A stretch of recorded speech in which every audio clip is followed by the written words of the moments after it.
Hey YouTube, how you doing today? Shout out to Tim's Brews. Just playing, guys. But yeah, go check out Tim's Brews on YouTube. That's how he starts his videos. I had him on my mind. But welcome back to Brad's Beer Reviews. Second one for today. We're going to be doing an Oatmeal Stout by Breckenridge Brewery. I've had this beer quite a few times over the past probably 5 years, I guess, is when we first discovered it.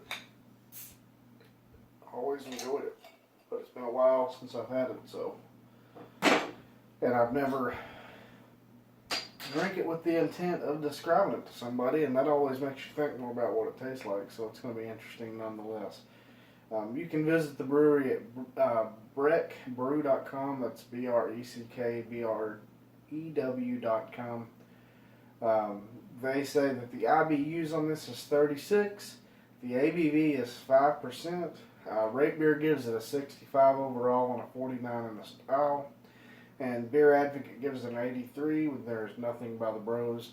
I looked up some food pairing suggestions, and I want to preface this by saying that these are just, of course, everybody, it's just their opinion, and the only difference is some people get paid to give that opinion and some don't. These are just guys on a message board that were talking about foods that go well with oatmeal stouts. And some of those suggestions were aged cheddar, roast beef, or even like a steak, like skewers, dried fruits and dried nuts. I gotta admit, strangely enough, the one thing out of all those suggestions that I would be interested to try with this would be the aged cheddar. I've never really tried to start to say I've never ate cheese and beer together, but that wouldn't be a true statement. I've never tried to pair them though, and that would be interesting.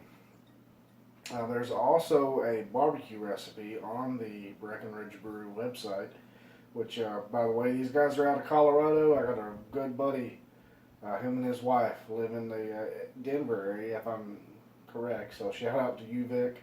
You probably don't watch these, but nonetheless. So, I just love this label, guys. That's probably one of the coolest labels I've ever seen. Let's give it a pour. And as I said in my last video, if I was taking donations for a IPA glass, I would also like a stout glass. So, just throwing that out there.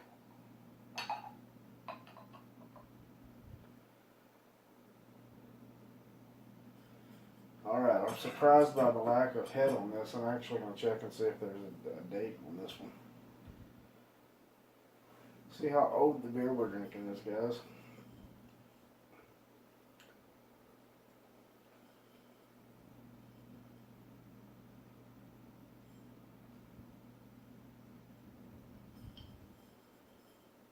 Doesn't appear to be a date on it, so maybe I'm just overthinking it.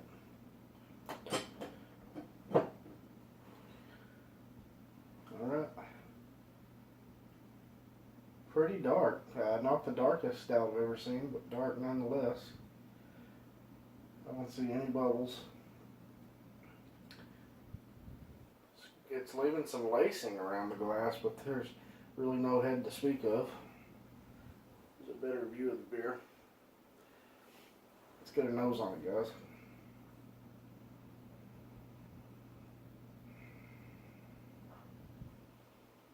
Getting coffee, dark chocolate,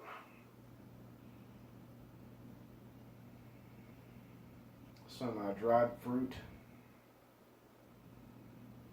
They actually get more apricots than raisins on this one. Raisins is usually a go-to when I pick up dried fruit dried fruit notes is what I meant to say.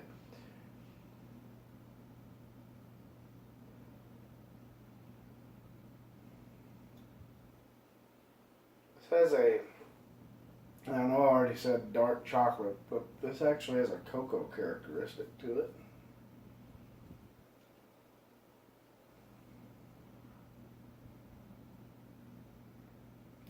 It's a faint sweetness. I don't know for sure, but I can assume this is made with lactose. I really don't smell any hop bitterness to it, or smell any hop profile.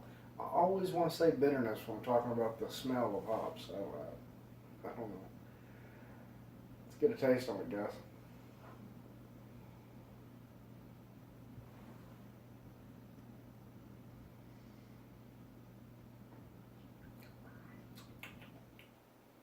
Alright, it's got a medium to full mouthfeel.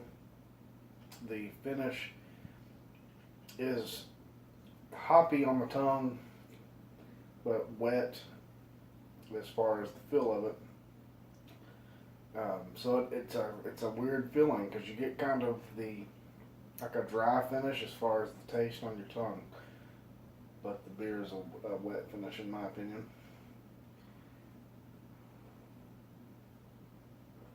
Pretty well carbonated, which I'm not a huge fan of. And the carbonation feel on the tongue goes away quite quick, and so this actually comes off a little bit watery to me.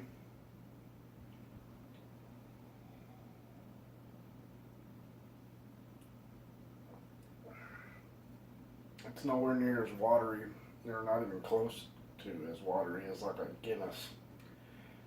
I really would like to revisit Guinness, which don't get me wrong, I'm not knocking a Guinness Stout because it's probably the first stout I ever drank, and it's a decent beer, but probably wouldn't be my number one pick now that I've had more. With that being said, I can always find the Guinness in the bottles, but I haven't found their nitro cans in a while. And I would like to revisit that to see how it changes the body on it.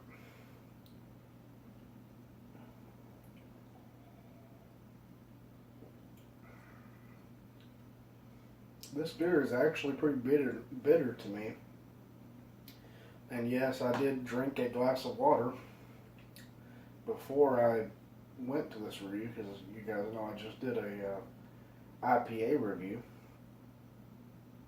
But I cleansed my palate of that before I started this one. I'm disappointed because I'm not enjoying this as much as I anticipated that I would. Maybe I drank without thinking very much back when I was first introduced to these, or maybe my palate just changed, who knows. I'm not getting a lot of sweetness off of that. The body on it confuses me because it's got a creamy body, which you would expect from a beer that uses oatmeal. From what I understand, the oatmeal is used for a body characteristic and not a flavor profile. So I understand where the creaminess is coming from, but it's also got like this watery back note that just kind of dulls down flavors for me. This is another case of the beer actually it smells better than it tastes. But as is part of the course for this kind of beer, they are usually better when they warm up. Now, I did actually have this setting out for probably close to 20 minutes out of the fridge. So I don't know that I could warm it up anymore and it would change anything.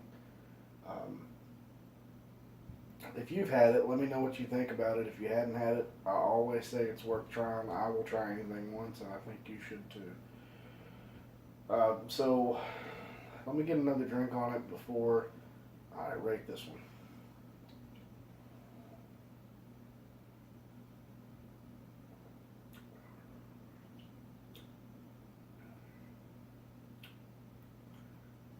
I'm getting slight dark chocolate, maybe some coffee notes, but everything just seems very muted to me in this beer. I'm going to go with a C- on this one, guys, and that surprises even myself, because like I said at the start of the video, I've been drinking these for many years, and I used to really enjoy them. I guess not anymore. So C- on this one, guys. Thank you for watching, and we're going to be back with one more tonight. Stick with me.